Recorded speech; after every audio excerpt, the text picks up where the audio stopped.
जय हिंद दोस्तों, स्वागत है आप सभी का आपके अपने परिवार द लॉजिकल साइंस में। मैं हूं आलोक सिंह आतीश और आज के इस वीडियो सेशन में हम लोग डिस्कस करने वाले हैं फिजिक्स मेजरमेंट संबंधित 12 महत्वपूर्ण न्यूमेरिकल क्वेश्चन की। जी हाँ दोस्तों, क्वेश्चन बहुत ही इजी लेवल के हैं लेकिन आप सबों के लिए बहुत ही महत्वपूर्ण है क्योंकि आपके पिछले ग्रुप डी एग्जाम में इनमें से कई क्वेश्चन और इसी टाइप के कई क्वेश्चन बार बार हर एक शिफ्ट में रिपीट किए गए हैं। तो आज के इस सेशन में हम लोग उन्हीं सारे क्वेश्चन को डिस्कस करेंगे ताकि आपका जो बेस है वो पूरी तरह से मजबूत हो पाए। और हाँ, आपकी जानकारी के लिए बताना चाहूँगा कि आज के इस सेशन का जो भी क्वेश्चन है उसका आंसर सहित पीडीएफ आपको कहाँ मिलेगा, ये हमारे टेलीग्राम ग्रुप से मिल जाएगा, जिसका लिंक मैंने नीचे डिस्क्रिप्शन में डाल दिया है, आप वहाँ से जाकर के ले सकते हैं। साथ ही अगर आप भी चाहते हैं ग्रुप डी और एनटीपीसी एग्जाम से पहले साइंस के तीनों ही पोर्शन फिजिक्स, केमिस्ट्री और बायोलॉजी को एक कंप्लीट रिवीजन का रूप देने के लिए, तो आप जुड़ सकते हैं हमारे साथ इस अर्जुना बायो बैच में और लक्ष्य फिजिक्स केमिस्ट्री बैच में। दोस्तों, इस कोर्स से संबंधित किसी भी तरह की जानकारी के लिए आप नीचे दिए गए नंबर पर कॉल या व्हाट्सएप कर सकते हैं। बहरहाल आइए अपने सेशन की शुरुआत करते हैं और चलते हैं पहले क्वेश्चन की तरफ। आपका जो पहला क्वेश्चन है आज के इस सेशन का, क्वेश्चन नंबर 1, बड़ा ही हलवा सा सवाल आपसे पूछा जा रहा है कि एक एटमॉस्फेयर इक्वल टू व्हाट। आपका ऑप्शन दिया हुआ है 1.01 into 10 to the power 5 pascal, दूसरा ऑप्शन है 10.1 into 10 to the power 5 pascal, तीसरा ऑप्शन है 1.01 into 10 to the power 6 pascal और चौथा ऑप्शन है 10.1 into 10 to the power 6 pascal. क्या होगा इसका आंसर? आपसे क्वेश्चन करा जा रहा है कि एक एटमॉस्फेयर में कितना पास्कल होता है, एक एटमॉस्फेयर में कितना पास्कल होता है। आप सभी कहेंगे कि सर पहले ये बताओ कि एटमॉस्फेयर जो है वो किस चीज़ का यूनिट है। तो मेरे मित्र आप सभी ध्यान में रखेंगे कि पृथ्वी पर यानी कि स्थल मंडल पर जितने भी जीव रहते हैं उन सभी के ऊपर वायु का प्रेशर लगता है। और वायु कहाँ पे रहता है? तो गुरुजी वायुमंडल में रहता है। तो आप सभी बड़े ही आराम से कह सकते हैं कि वायुमंडल के द्वारा जो हम सबों के ऊपर दाब एक्सर्ट किया जाता है उसको हम लोग वायुमंडलीय दाब कहते हैं। और वायुमंडलीय दाब को ही हम लोग किस में मेजर करते हैं? तो एटमॉस्फेयर में मेजर करते हैं। तो आप सभी ये कह सकते हैं कि गुरुजी एटमॉस्फेयर जो है वो किसके लिए यूनिट हो जाता है? तो वायुमंडलीय दाब के लिए यूनिट हो जाता है, यानी कि एटमॉस्फेरिक प्रेशर के लिए यूनिट हो जाता है।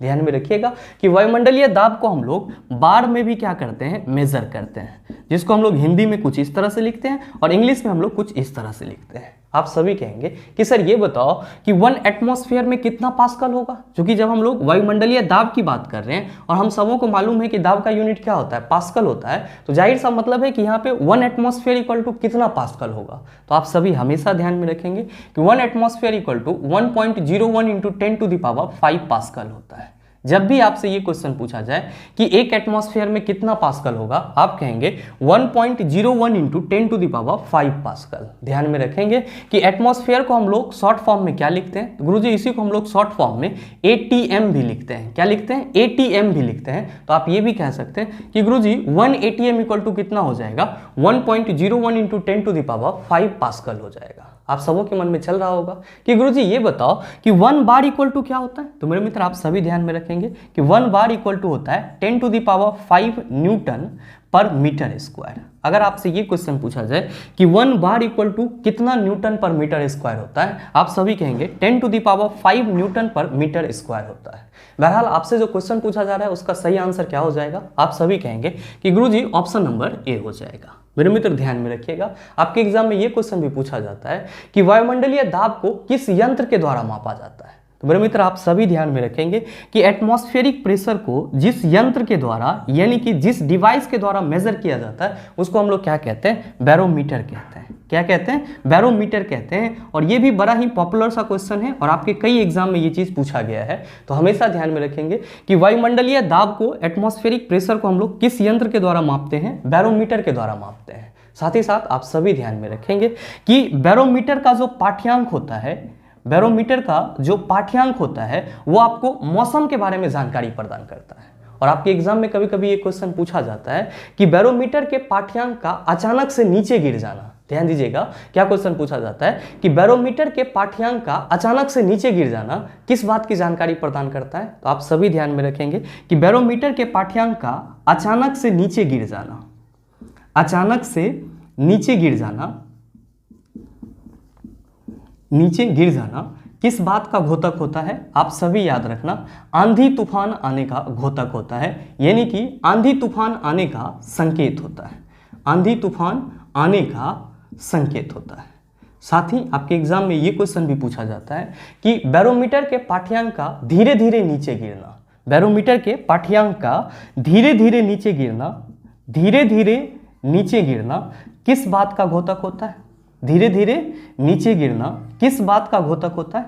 आप सभी कहेंगे कि गुरुजी धीरे धीरे नीचे गिरना बारिश होने की संभावना को व्यक्त करता है, बारिश होने की संभावना को व्यक्त करता है।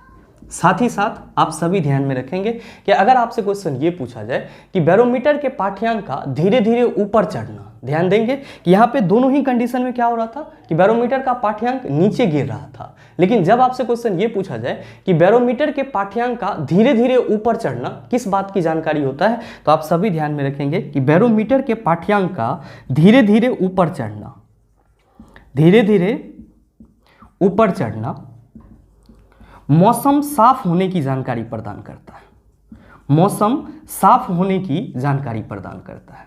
तो आप सभी हमेशा ध्यान में रखेंगे, क्या ध्यान में रखेंगे कि जब भी आपसे ये क्वेश्चन पूछा जाएगा कि बैरोमीटर का पाठ्यांक अगर अचानक से गिर रहा है तो किस बात का घोतक होगा, आप कहेंगे आंधी तूफान आने का घोतक होगा।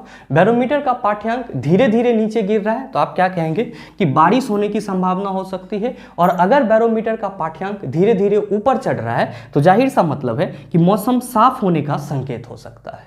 उम्मीद करते हैं समझ पाए होंगे। चलते हैं अगले क्वेश्चन की तरफ। आपका जो अगला क्वेश्चन है क्वेश्चन नंबर 2, बड़ा ही हलवा सा सवाल ये भी, लेकिन रिवीजन करना बहुत ही जरूरी है। आपसे क्वेश्चन करा जा रहा है कि 1 kWh इक्वल टू वाट। आपका ऑप्शन दिया हुआ है 3.6 into 10 to the power 5 joule, दूसरा ऑप्शन है 3.6 into 10 to the power -6 joule, तीसरा ऑप्शन है 3.6 into 10 to the power 6 joule और चौथा ऑप्शन है 3.6 into 10 to the power -5 joule.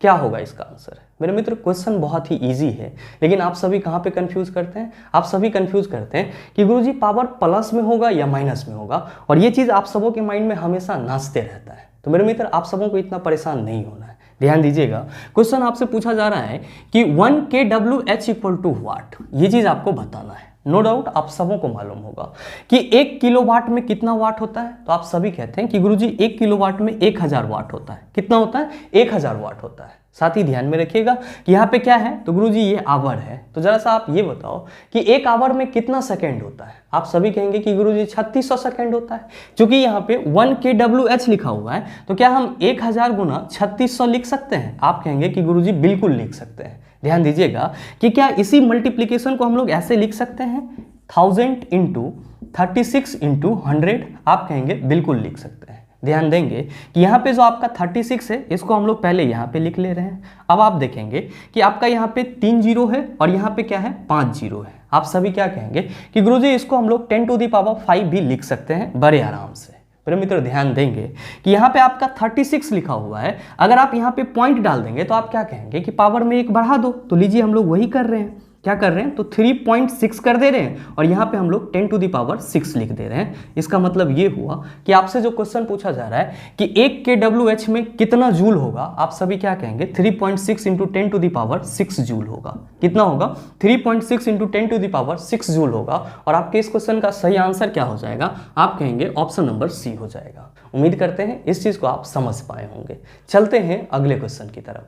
आपका जो अगला क्वेश्चन है क्वेश्चन नंबर 3, बड़ा ही आसान सा सवाल। क्या पूछा जा रहा है?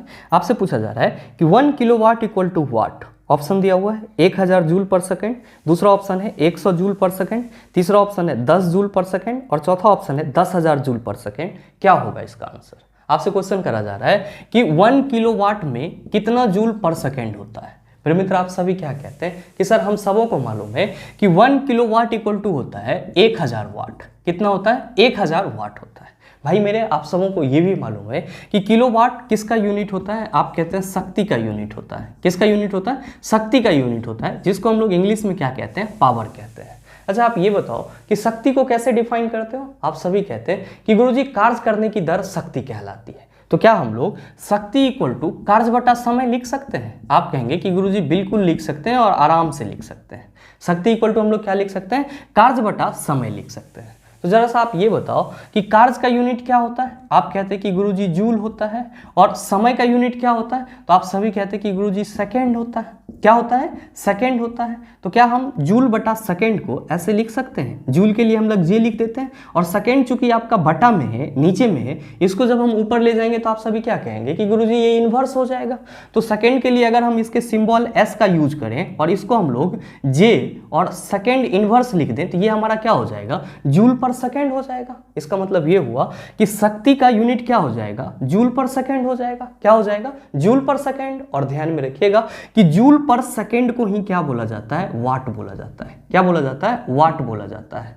तो आपसे जो क्वेश्चन पूछा जा रहा है कि 1 किलोवाट इक्वल टू कितना जूल पर सेकेंड, आप सभी कहेंगे कि गुरुजी 1 जूल पर सेकेंड को हम लोग क्या कहते हैं, 1 वाट कहते हैं। 1 जूल पर सेकेंड को क्या कहते हैं, 1 वाट कहते हैं। और यहाँ पे हम कह रहे हैं कि 1 किलोवाट इक्वल टू 1000 वाट होता है। तो इसी चीज को तो हम लोग ये भी कह सकते हैं कि 1 किलोवाट इक्वल टू कितना हो जाएगा, 1000 जूल पर सेकेंड हो जाएगा। क्या हो जाएगा, 1000 जूल पर सेकेंड हो जाएगा।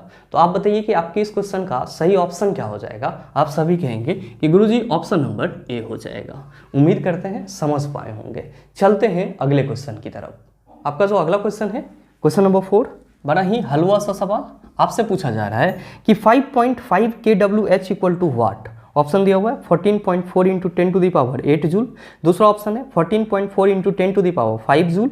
तीसरा ऑप्शन है 14.0 into 10 to the power 6 joule. और चौथा ऑप्शन है 19.8 into 10 to the power 6 joule. क्या होगा इसका आंसर। आपसे क्वेश्चन करा जा रहा है कि 5.5 kWh में कितना जूल होगा, ये चीज आपको बताना है। आप सभी कहेंगे कि गुरुजी बड़े ही आसानी से बना लेंगे, क्योंकि हम सबों ने अभी जस्ट इसी सेशन में देखा है कि 1 kWh इक्वल टू कितना जूल होता है। आप कहते हैं कि गुरुजी 3.6 into 10 to the power 6 joule होता है। आपसे क्वेश्चन क्या करा जा रहा है कि 5.5 kWh में कितना जूल होगा। आप सभी क्या कहेंगे कि गुरुजी जब इसको इससे मल्टीप्लाई कर दिया जाएगा तो हमारा आंसर आ जाएगा। बिल्कुल सही सोच रहे हैं। तो लीजिए हम लोग मल्टीप्लाई कर देते हैं 5.5 into 3.6 into 10 to the power 6। ध्यान दीजिएगा कि जब आप 5.5 और 3.6 दोनों को मल्टीप्लाई करेंगे तो ये आपका 19.8 के समथिंग आएगा। और यहाँ पे 10 टू द पावर 6 लिख देना है और साथ में जूल लगा देना है। इसका मतलब ये हुआ कि 5.5 kWh में कितना जूल होगा। आप कहेंगे कि 19.8 into 10 to the power 6 joule हो जाएगा। तो आप बताइए कि आपके इस क्वेश्चन का सही आंसर क्या हो जाएगा। आप सभी कहेंगे कि गुरुजी ऑप्शन नंबर डी हो जाएगा। उम्मीद करते हैं समझ पाए होंगे। चलते हैं अगले क्वेश्चन की तरफ। आपका जो अगला क्वेश्चन है, क्वेश्चन नंबर 5, क्या पूछा जा रहा है आपसे। आपसे पूछा जा रहा है कि 1 newton equal to watt. Option दिया हुआ है 1 kg इंटू 1 मीटर सेकेंड। दूसरा ऑप्शन है 1 kg into 1 metre per second square. तीसरा ऑप्शन है 1 kg into 1 metre per second. और चौथा ऑप्शन है 1 kg into 1 metre second square. क्या होगा इसका आंसर। मेरे मित्र आपसे क्वेश्चन करा जा रहा है कि 1 न्यूटन इक्वल टू कितना होता है। 1 न्यूटन इक्वल टू कितना होता है। तो जरा सा आप ये बताओ कि ये जो आपका न्यूटन है ये कौन सी भौतिक राशि का मात्रक होता है। आप सभी कहते हैं कि गुरुजी कैसी बात कर रहे हैं, ये तो बल का मात्रक होता है। तो जरा सा आप हमको ये बताओ कि बल के लिए आप सभी फार्मूला क्या लिखते हो। आप सभी कहते हैं कि गुरुजी बल के लिए हम लोग फार्मूला द्रव्यमान गुना त्वरण लिखते हैं। क्या लिखते हैं, द्रव्यमान गुना त्वरण लिखते हैं। जाहिर सा मतलब है किसी को हम लोग शॉर्ट फॉर्म में F इक्वल टू क्या लिखते हैं, ma लिखते हैं। क्या लिखते हैं, ma लिखते हैं। अच्छा आप सभी क्या कहते हैं, आप सभी कहते हैं कि गुरुजी अगर किसी 1 kg के वस्तु पर इतना बल लगे कि वस्तु में 1 मीटर पर सेकेंड स्क्वायर का त्वरण उत्पन्न हो जाए तो हम कह सकते हैं कि उस वस्तु पर 1 न्यूटन का बल लग रहा है। क्या कहेंगे कि अगर किसी 1 kg वस्तु पर इतना बल लगे कि उस वस्तु में 1 मीटर पर सेकेंड स्क्वायर का त्वरण उत्पन्न हो जाए तो हम कह सकते हैं कि उस वस्तु पर कितना बल लग रहा है। आप कहते हैं 1 न्यूटन लग रहा है। इसका मतलब ये हुआ कि हम लोग 1 न्यूटन इक्वल टू क्या लिख सकते हैं, तो 1 न्यूटन इक्वल टू हम लोग 1 kg into 1 metre per second square लिख सकते हैं। क्या लिख सकते हैं, 1 kg into 1 metre per second square लिख सकते हैं। ध्यान दीजिएगा कि इसी को हम लोग दूसरे रूप में कैसे लिख सकते हैं, तो दूसरे रूप में गुरुजी हम लोग 1 kg into 1 metre per second square यानी कि ऐसे भी लिख सकते हैं। ध्यान में रखिएगा कि ये आपका मीटर पर सेकेंड स्क्वायर इस फॉर्म में यानी कि माइनस के फॉर्म में इसका पावर कैसे आ जाता है, इसके लिए मैंने स्पेशल वीडियो बनाया है और वीडियो का लिंक मैंने नीचे डिस्क्रिप्शन में डाल दिया है, आप वहां से जाकर के देख सकते हैं। बहरहाल आप सभी क्या कहेंगे, आप सभी कहेंगे कि गुरुजी हमसे जो क्वेश्चन पूछा जा रहा है कि 1 न्यूटन में कितना होता है, तो हम कह सकते हैं कि गुरुजी 1 न्यूटन में 1 kg into 1 metre per second square होता है। तो हमारे इस क्वेश्चन का सही आंसर क्या हो जाएगा? आप सभी कहेंगे कि गुरुजी ऑप्शन नंबर बी हो जाएगा। उम्मीद करते हैं समझ पाए होंगे। चलते हैं अगले क्वेश्चन की तरफ। आपका जो अगला क्वेश्चन है, क्वेश्चन नंबर 6, क्या पूछा जा रहा है आपसे? आपसे पूछा जा रहा है कि प्रकाश वर्ष द्वारा किसे मापा जाता है? ऑप्शन दिया हुआ है ऊर्जा, दूसरा ऑप्शन है दूरी, तीसरा ऑप्शन है शक्ति, चौथा ऑप्शन है वेग। नो डाउट आप सबों ने कई दफा इस चीज को याद करा होगा। क्या याद करा होगा कि गुरुजी जब भी हम लोग प्रकाश वर्ष की बात करते हैं, किसकी बात करते हैं? प्रकाश वर्ष की बात करते हैं, जिसको हम लोग इंग्लिश में क्या कहते हैं? लाइट ईयर कहते हैं। इसके बारे में हम लोग कहते हैं कि प्रकाश के द्वारा एक साल में जो तय की गई दूरी होती है उसी को हम लोग प्रकाश वर्ष कहते हैं। प्रकाश के द्वारा एक साल में जो तय की गई दूरी होती है उसी को हम लोग क्या कहते हैं? प्रकाश वर्ष कहते हैं। इसका मतलब साफ है कि प्रकाश वर्ष जो है ये कौन सी भौतिक राशि का यूनिट होता है? आप कहते हैं कि गुरुजी दूरी का यूनिट होता है, यानी कि डिस्टेंस का यूनिट होता है। तो आपसे जो क्वेश्चन पूछा जा रहा है उसका सही आंसर क्या होगा? आप सभी कहेंगे कि सर ऑप्शन नंबर बी हो जाएगा। मेरे मित्र आप सभी यहाँ पे ध्यान में रखेंगे कि अगर आपसे क्वेश्चन ये पूछा जाए कि प्रकाश की निर्वात में चाल कितनी होती है, प्रकाश की निर्वात में चाल कितनी होती है, तो आप सभी क्या कहेंगे? आप सभी कहेंगे कि गुरुजी 3.0 इंटू 10⁸ मीटर पर सेकेंड होती है। और ये क्वेश्चन भी आपके एग्जाम में गाहे बगाहे पूछ लिया जाता है कि निम्नलिखित में से प्रकाश की चाल होती है, आप कहेंगे 3.0 इंटू 10⁸ मीटर पर सेकेंड। साथ ही अगर आपसे क्वेश्चन ये पूछा जाए कि प्रकाश वर्ष में टोटल कितना डिस्टेंस लाइट के द्वारा कवर किया जाता है, इसका मतलब ये हुआ कि अगर प्रकाश एक साल तक चलती है तो प्रकाश के द्वारा एक साल में टोटल कितना दूरी कवर किया जा सकता है। तो आप सभी ध्यान में रखेंगे कि एक प्रकाश वर्ष यानी कि 1 लाइट ईयर, यानी कि 1 लाइट ईयर में टोटल डिस्टेंस कितना होता है? आप सभी याद रखना कि 9.46 इंटू 10⁻15 मीटर होता है। इसका मतलब ये हुआ कि अगर प्रकाश 3.0 इंटू 10⁸ मीटर पर सेकेंड के स्पीड से पूरे एक साल तक चले तो इसके द्वारा कितनी दूरी कवर की जाएगी? आप याद रखेंगे 9.46 इंटू 10⁻15 मीटर की दूरी कवर की जाएगी। साथ ही आप सभी कहेंगे कि सर हमारे ऑप्शन में ऊर्जा और शक्ति दिया हुआ है, तो जरा सा ये बताओ कि ऊर्जा और शक्ति का यूनिट क्या होता है? तो मेरे मित्र आप सभी ध्यान में रखना कि ऊर्जा का यूनिट क्या होता है? आप कहेंगे जूल होता है। और ध्यान में रखिएगा कि जो यूनिट ऊर्जा का होता है वही यूनिट किसका होता है? तो कार्य का भी होता है। साथ ही साथ आप कहेंगे कि सर ये बताओ कि शक्ति का यूनिट क्या होता है? नो डाउट कहने की कोई जरूरत नहीं है, आप सबों को मालूम है कि शक्ति का यूनिट क्या होता है? वाट होता है। क्या होता है? वाट होता है, जिसको हम लोग W सिंबल से रिप्रेजेंट करते हैं। और जूल को हम लोग किस सिंबल से रिप्रेजेंट करते हैं? तो गुरुजी J से रिप्रेजेंट करते हैं। आप कहेंगे कि सर हमारे ऑप्शन में वेग भी दिया हुआ है, तो कहने की कोई जरूरत नहीं है और आप सबों को मालूम है कि वेग के बारे में हम लोग क्या कहते हैं? तो गुरुजी इसी को हम लोग इंग्लिश में वेलोसिटी कहते हैं। क्या कहते हैं? वेलोसिटी कहते हैं। और वेग जब भी हम लोग बात करते हैं तो सिंपल वे में कहते हैं कि विस्थापन में परिवर्तन की दर को वेग बोला जाता है। और वेग के लिए यूनिट क्या होता है? तो गुरुजी मीटर पर सेकेंड होता है। और ध्यान में रखिएगा कि वेग और चाल दोनों के लिए यूनिट क्या होता है? तो मीटर पर सेकेंड होता है। उम्मीद करते हैं समझ पाए होंगे। चलते हैं अगले क्वेश्चन की तरफ। आपका जो अगला क्वेश्चन है, क्वेश्चन नंबर 7, बड़ा ही हलवा सा सवाल आपसे पूछा जा रहा है कि 1 नैनोमीटर इक्वल टू व्हाट? बताइए, न बनेगा? आसानी से बन जाएगा। आप सभी कहेंगे कि गुरुजी जहां भी नैनोमीटर की बात की जाएगी, जहां भी नैनोमीटर की बात की जाएगी, हम लोग क्या कहेंगे? हम लोग कहेंगे कि गुरुजी 1 नैनोमीटर इक्वल टू कितना होता है? 10⁻⁻9 मीटर होता है। कितना होता है? 10⁻⁻9 मीटर होता है। और नो डाउट आप सबों को याद होगा। और अगर ना याद रहे तो इसको ऐसे रिलेट कर लीजिएगा कि 9 और नैनो इस दोनों के प्रोनाउंसिएशन में थोड़ा बहुत मैचिंग आता है। तो इस चीज से आप इसको पकड़ सकते हैं कि जहां भी नैनोमीटर लगा हुआ रहेगा वहां पे हम लोग क्या लिखेंगे? 10⁻⁻9 मीटर लिखेंगे। लेकिन सवाल ये है कि हमारे क्वेश्चन के ऑप्शन में तो 10⁻⁻9 मीटर कहीं पे दिया ही नहीं गया है।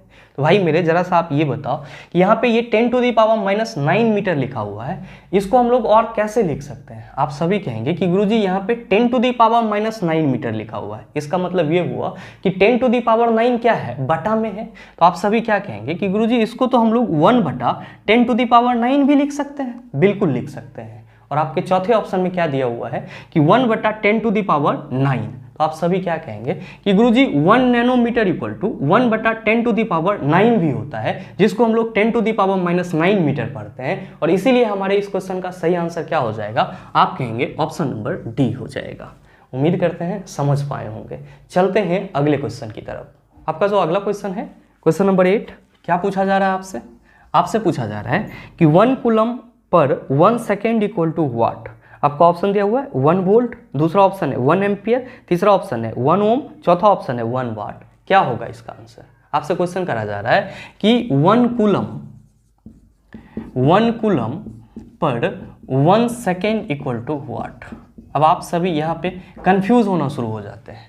अमूमन सारे बच्चे को याद रहता है, लेकिन जैसे ही एग्जाम में इस टाइप का क्वेश्चन मिलता है तो हम लोग एकदम से शॉक हो जाते हैं कि ये किस चीज़ का फॉर्मूला होगा। तो भाई मेरे, आपको परेशान नहीं होना है।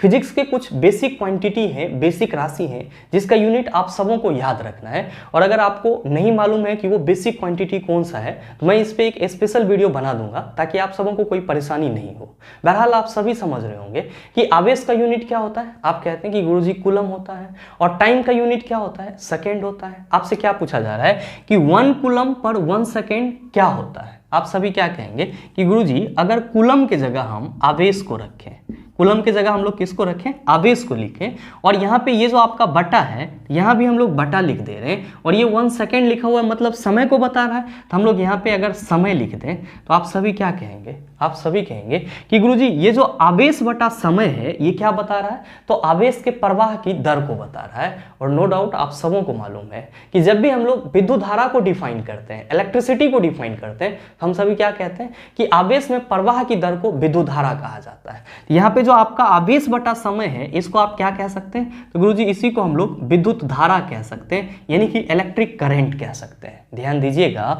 कि अगर हम इसको सिंबल के रूप में रिप्रेजेंट करना चाहें तो क्या कहेंगे? आप कहेंगे कि गुरुजी आवेश के लिए क्या हो जाएगा? Q हो जाएगा सिंबल, और समय के लिए T हो जाएगा, और विद्युत धारा के लिए सिंबल हम लोग क्या लिखते हैं? I लिखते हैं। और नो डाउट कई बार आप सबों ने याद करा होगा I इक्वल टू क्या होता है? Q/T होता है। मेरे मित्र जरा सा आप ये बताओ कि विद्युत धारा का यूनिट क्या होता है? आप सभी कहेंगे कि कैसी बात कर रहे हैं कि गुरुजी विद्युत धारा का जो यूनिट होता है उसको हम लोग एम्पियर कहते हैं। क्या कहते हैं? एम्पियर कहते हैं। तो अगर आपसे ये पूछा जाए कि जरा सा ये बताओ कि 1 एम्पियर इक्वल टू क्या होता है, तो आप सभी क्या कहेंगे कि गुरुजी चूंकि विद्युत धारा इक्वल टू आवेश बटा समय होता है, और आवेश का यूनिट क्या होता है? तो आवेश का यूनिट कूलम होता है, और समय का यूनिट सेकेंड होता है। तो हम बड़े ही शौक से कह सकते हैं कि 1 एम्पियर इक्वल टू क्या हो जाएगा? 1 कूलम पर 1 सेकेंड हो जाएगा। क्या हो जाएगा? 1 कूलम पर 1 सेकेंड हो जाएगा। तो आपसे जो क्वेश्चन करा जा रहा है कि 1 coulomb per 1 second equal to क्या होगा? आप कहेंगे 1 एम्पियर होगा। क्या होगा? 1 एम्पियर होगा। तो आप बताइए कि आपके इस क्वेश्चन का सही ऑप्शन क्या हो जाएगा? आप सभी कहेंगे कि sir ji option number B is the right answer of this question. आप कहेंगे कि सर हमारे ऑप्शन में 1 वोल्ट भी दिया हुआ है। तो मेरे मित्र आप सभी ध्यान में रखना कि जब भी हम लोग विभवांतर की बात करते हैं, यानी कि पोटेंशियल डिफरेंस की बात करते हैं, इसका ऐसा यूनिट क्या होता है? तो गुरुजी वोल्ट होता है। क्या होता है? वोल्ट होता है। साथ ही आप कहेंगे कि सर हमारे ऑप्शन में 1 ओम भी दिया हुआ है। तो भाई मेरे कोई दिक्कत नहीं होना चाहिए, आप सबों को मालूम होना चाहिए कि प्रतिरोध का यूनिट क्या होता है। आप कहते हैं कि गुरुजी प्रतिरोध का यूनिट ओम होता है। क्या होता है? ओम होता है। आप कहेंगे कि सर हमारे ऑप्शन में वाट भी दिया हुआ है। तो अभी जस्ट मैंने आपको बताया है कि कार्य, ऊर्जा और शक्ति, इस तीनों में जो हम लोग शक्ति के लिए यूनिट वाट लेते हैं वही सेम यूनिट हमारा इलेक्ट्रिकल पावर के लिए भी होता है। यानी कि हम कह सकते हैं कि गुरुजी यहाँ पे जो वाट लिखा हुआ है तो ये किसका मात्रक हो जाएगा? विद्युत शक्ति का मात्रक हो जाएगा। तो हमेशा ध्यान में रखिएगा कि विद्युत शक्ति के लिए यूनिट क्या होता है? वाट होता है। उम्मीद करते हैं समझ पाए होंगे। चलते हैं अगले क्वेश्चन की तरफ। आपका जो अगला क्वेश्चन है, क्वेश्चन नंबर 9, बड़ा ही आसान सा सवाल आपसे पूछा जा रहा है कि 1 पिकोमीटर डैश के बराबर है। ऑप्शन दिया हुआ है 10 टू द पावर -11 मीटर, दूसरा ऑप्शन है 10 टू द पावर 12 मीटर, तीसरा ऑप्शन है 10 टू द पावर -12 मीटर, और चौथा ऑप्शन है 10 टू द पावर 11 मीटर। क्या होगा इसका आंसर? आपसे क्वेश्चन करा जा रहा है कि 1 पिकोमीटर कितना के बराबर होता है? 1 पिकोमीटर कितना के बराबर होता है? मेरे मित्र आप सभी कहते हैं कि गुरुजी इसी में हम लोगों को कन्फ्यूजन रहता है। तो आज के बाद से आप सबों को कन्फ्यूज नहीं होना है। ध्यान में रखिएगा कि आप 2 दोस्त कहीं जा रहे हैं और आपने क्या करा, तो अपने दोस्त का 12 फोटो खींचा, और और 12 फोटो खींचने के बाद आपने उसको दिखाया कि तेरा 12 पिक मैंने खींचा है और एक भी अच्छा नहीं आया है। ध्यान दीजिएगा कि जब आप ये बात अपने दोस्त को बोलेंगे कि तेरा 12 पिक मैंने खींचा, तो यहाँ पे पॉजिटिव वाली बात हो जाती है, ऐसा चलो हमारा फोटो तुमने खींचा। और जब आप ये कहेंगे कि एक भी फोटो अच्छा नहीं आया, तो यहाँ पे निगेटिव वाला भी बात हो जाता है। तो ध्यान में रखिएगा कि आपको सेंटेंस क्या याद रखना है कि तेरा 12 पिक मैंने खींचा, तेरा 12 पिक मैंने खींचा और एक भी अच्छा नहीं आया, और एक भी अच्छा नहीं आया। बड़ा ही आसानी से इस सेंटेंस के माध्यम से आप ये याद रख सकते हैं कि एक टेरामीटर में कितना होता है और एक पिकोमीटर में कितना होता है। ध्यान में रखिएगा कि यहाँ पे 13 से आप क्या याद रखेंगे, 13 से आप टेरामीटर याद रखेंगे। क्या याद रखेंगे? टेरामीटर याद रखेंगे। और इस 12 से आप क्या याद रखेंगे? तो आप सभी याद रखेंगे कि पिकोमीटर हो या फिर टेरामीटर हो, इस दोनों में ही 10 का पावर कितना होगा? 12 होगा। कितना होगा? 12 होगा। ध्यान दीजिएगा कि इस पिक से आपको क्या याद रखना है? तो पिकोमीटर याद रखना है। तो लीजिए हम यहाँ पे पिकोमीटर भी लिख दे रहे हैं। अब यहाँ पे आपका जब आप अपने दोस्त को बोलते हैं कि तेरा 12 पिक मैंने खींचा, तो ये पॉजिटिव सेंस वाली बात हो जाती है। तो आप सभी ध्यान में रखेंगे कि तेरा पहले है और पॉजिटिव सेंस वाली बात पहला ही है, तो हम ये कह सकते हैं कि टेरामीटर में 10 टू द पावर 12 मीटर हो जाएगा। यानी कि एक टेरामीटर इक्वल टू कितना होगा? 10 टू द पावर 12 मीटर होगा। साथ ही आप क्या कहेंगे कि गुरुजी अगला जो सेंटेंस है उसमें कहा जा रहा है कि एक भी अच्छा नहीं है, मतलब निगेटिव की बात हो रही है, यानी कि निगेटिव सेंस इससे निकल रहा है। तो जब पिकोमीटर की बात करेंगे तो हम कहेंगे 10 टू द पावर 12 तो यहाँ भी होगा, लेकिन चूंकि यहाँ से निगेटिव सेंस आ रहा है तो हम यहाँ पे निगेटिव साइन लगा देंगे। यानी कि एक पिकोमीटर इक्वल टू कितना हो जाएगा? 10 टू द पावर -12 मीटर हो जाएगा। कितना हो जाएगा? 10 टू द पावर -12 मीटर हो जाएगा। तो आपसे जो क्वेश्चन पूछा जा रहा है उसका सही आंसर क्या होगा? आप सभी कहेंगे कि गुरुजी ऑप्शन नंबर सी हो जाएगा। तो जब भी आपको टेरामीटर और पिकोमीटर में कंफ्यूजन लगे तो आपको क्या सेंटेंस याद रखना है कि तेरा 12 पिक मैंने खींचा और एक भी अच्छा नहीं है। 12 पिक खींचा तो ये पॉजिटिव सेंस बता रहा है, तो 10 टू द पावर 12 क्या हो जाएगा? गुरुजी टेरामीटर हो जाएगा। और एक भी अच्छा नहीं है यानी कि निगेटिव सेंस को बता रहा है। और आपका लास्ट में क्या है? पिक है, तो पिक से पिकोमीटर, और पिकोमीटर इक्वल टू कितना हो जाएगा? 10 टू द पावर -12 मीटर हो जाएगा। उम्मीद करते हैं समझ पाए होंगे। चलते हैं अगले क्वेश्चन की तरफ। आपका जो अगला क्वेश्चन है, क्वेश्चन नंबर 10, क्या पूछा जा रहा है आपसे? आपसे पूछा जा रहा है कि 1 joule equal to watt. Option दिया हुआ है 1 न्यूटन इंटू 1 मीटर, दूसरा ऑप्शन है 1 वाट इंटू 1 मीटर, तीसरा ऑप्शन है 1 न्यूटन इंटू 1 सेंटीमीटर, और चौथा ऑप्शन है 1 पास्कल इंटू 1 मीटर। क्या होगा इसका आंसर? आपसे क्वेश्चन करा जा रहा है कि 1 joule equal to watt, 1 joule equal to watt. मेरे मित्र जरा सा आप ये बताओ कि जूल किसका यूनिट होता है? आप कहते हैं कि सर जी कार्ज का यूनिट होता है। और कार्ज के लिए आप लोग क्या फार्मूला लिखते हो? आप सभी कहते हैं कि गुरुजी कार्ज के लिए हम लोग बल गुना विस्थापन लिखते हैं। क्या लिखते हैं? बल गुना विस्थापन लिखते हैं। भाई मेरे, अगर आप इसको शॉर्ट फॉर्म में रिप्रेजेंट करते हो तो क्या कहते हो? आप कहते हैं कि गुरुजी कार्ज के लिए हम लोग सिंबल W लिखते हैं, बल के लिए सिंबल हम लोग F लिखते हैं, और विस्थापन के लिए सिंबल हम लोग S लिखते हैं। यानी कि हम लोग कार्ज के लिए क्या फार्मूला पढ़ते हैं? W = Fs। जरा सा आप ये बताओ कि बल का यूनिट क्या होता है? आप कहते हैं कि गुरुजी न्यूटन होता है। विस्थापन का यूनिट क्या होता है? तो गुरुजी मीटर होता है। और आप सभी क्या कहते हैं कि गुरुजी ये जो हमारा न्यूटन मीटर है इसी को हम लोग क्या कहते हैं? इसी को हम लोग जूल कहते हैं। क्या कहते हैं? जूल कहते हैं। और ध्यान में रखिएगा कि जब भी हम लोग 1 जूल की बात करते हैं, किसकी बात करते हैं? 1 जूल की बात करते हैं, तो हम सभी क्या कहते हैं? हम सभी कहते हैं कि अगर किसी वस्तु पर 1 न्यूटन का बल लगे, अगर किसी वस्तु पर 1 न्यूटन का बल लगे और वस्तु 1 मीटर विस्थापित हो जाए, अगर किसी वस्तु पर 1 न्यूटन का बल लगे और वस्तु 1 मीटर विस्थापित हो जाए, तब जो यहाँ पे टोटल किया गया कार्य होता है वो कितना होता है? 1 जूल होता है। कितना होता है? 1 जूल होता है। तो जाहिर सी बात है कि हम लोग 1 जूल इक्वल टू कितना लिख सकते हैं? 1 न्यूटन इंटू 1 मीटर लिख सकते हैं। कितना लिख सकते हैं? 1 न्यूटन इंटू 1 मीटर लिख सकते हैं। तो आप बताइए कि आपके इस क्वेश्चन का सही आंसर क्या होगा? आप सभी कहेंगे कि गुरुजी ऑप्शन नंबर ए हो जाएगा। उम्मीद करते हैं समझ पाए होंगे। चलते हैं अगले क्वेश्चन की तरफ।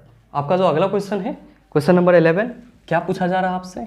आपसे पूछा जा रहा है कि एक विशेष घर में 5 दिनों में 100 इकाइयों की खपत है। यदि ऊर्जा को जूल में परिवर्तित किया जाए तो यह कितनी होगी?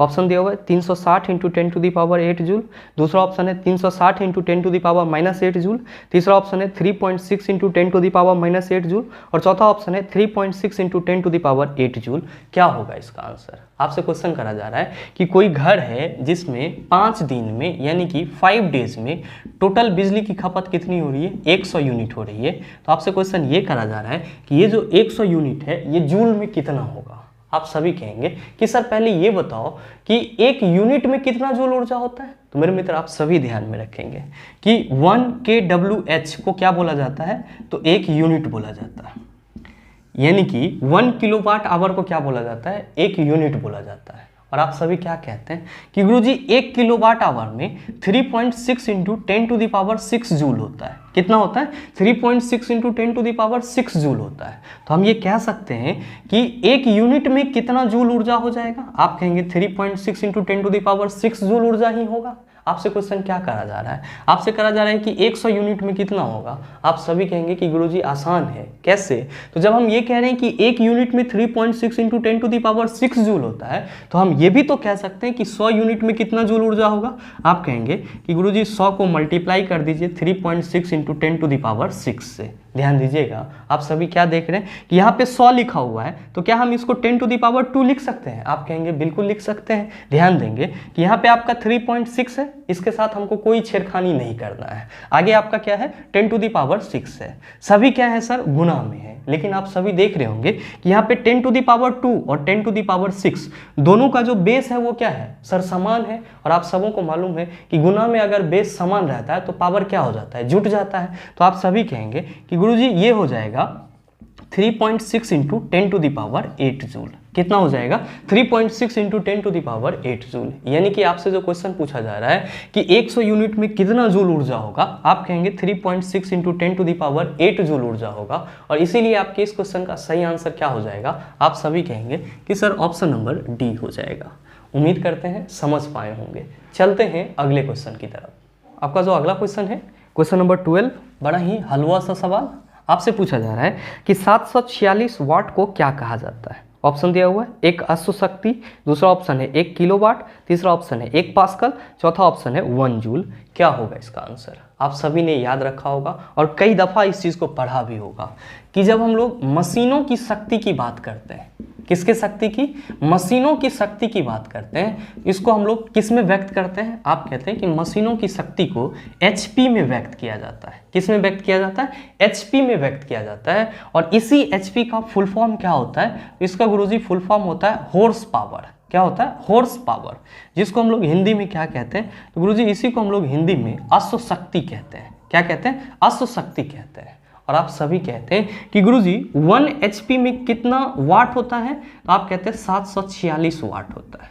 1 HP में कितना वाट होता है? तो आप कहते हैं कि गुरुजी 746 वाट होता है। तो आपसे जो क्वेश्चन करा जा रहा है कि 746 वाट को क्या कहा जाता है? आप कहेंगे कि 1 HP कहा जाता है या फिर एक अश्व शक्ति बोला जाता है। तो आपके इस क्वेश्चन का सही आंसर क्या हो जाएगा? आप सभी कहेंगे कि गुरुजी ऑप्शन नंबर ए हो जाएगा। आप सबों के मन में चल रहा होगा कि सर हमारे ऑप्शन में तो 1 किलोवाट भी दिया हुआ है। तो मेरे मित्र आप सभी ध्यान में रखेंगे और अभी जस्ट आपने देखा भी है कि 1 किलोवाट में अगर आपसे पूछा जाए कि कितना वाट होगा तो आप क्या कहेंगे? 1000 वाट होगा। और अगर आपसे ये क्वेश्चन करा जाए कि 1 किलोवाट में कितना जूल पर सेकेंड होगा तो आप फिर से कहेंगे कि गुरुजी 1000 जूल पर सेकेंड होगा। आप सभी कहेंगे कि सर हमारे ऑप्शन में 1 पास्कल भी दिया हुआ है। तो भाई मेरे आप सबों को मालूम है कि पास्कल किसका यूनिट होता है? दाब का यूनिट होता है। और दाब के लिए आप लोग क्या फॉर्मूला लिखते हो? तो आप सभी कहते हैं बल बटा क्षेत्रफल क्या होता है? तो गुरुजी दाब कहलाता है। तो भाई मेरे जब आप ये कह रहे हो कि दाब का यूनिट पास्कल होता है और फार्मूला बल बटा क्षेत्रफल कह रहे हो तो आप सभी ये भी तो कह सकते हो कि गुरुजी 1 पास्कल इक्वल टू 1 न्यूटन पर 1 मीटर स्क्वायर हो जाएगा। 1 पास्कल में कितना हो जाएगा? आप कहेंगे 1 न्यूटन पर 1 मीटर स्क्वायर हो जाएगा। आप कहेंगे कि सर हमारे ऑप्शन में 1 जूल भी दिया हुआ है। तो अभी जस्ट आप सबों ने देखा है कि 1 जूल मतलब क्या? आप कहेंगे कि गुरुजी 1 जूल का मतलब हुआ 1 न्यूटन इंटू 1 मीटर। क्या हो जाएगा? 1 न्यूटन इंटू 1 मीटर। मेरे मित्र उम्मीद करते हैं यहाँ तक के जितने भी क्वेश्चन थे उन सभी को आप आसानी से समझ पाए होंगे। और अब अगर आपको इस टाइप का प्रश्न कहीं भी दिख जाएगा तो मेरे ख्याल से आप उसको नेस से नाबूद कर देंगे। साथियों, उम्मीद करते हैं कि ये वीडियो आपको अच्छा लगा होगा। अगर आपको अच्छा लगा तो वीडियो को लाइक कीजिएगा, ज़्यादा से ज़्यादा शेयर कीजिएगा, और हाँ, अगर आप चैनल पर नए हैं तो सब्सक्राइब करके बेल आइकन दबा लीजिएगा ताकि इस तरह के एग्जाम रेलेवेंट वीडियो का नोटिफिकेशन सबसे पहले आपके पास पहुंचे और आप उसको सबसे पहले देख पाए। मिलते हैं फिर अगले सेशन में, तब तक के लिए best of luck. Thank you, have a nice day.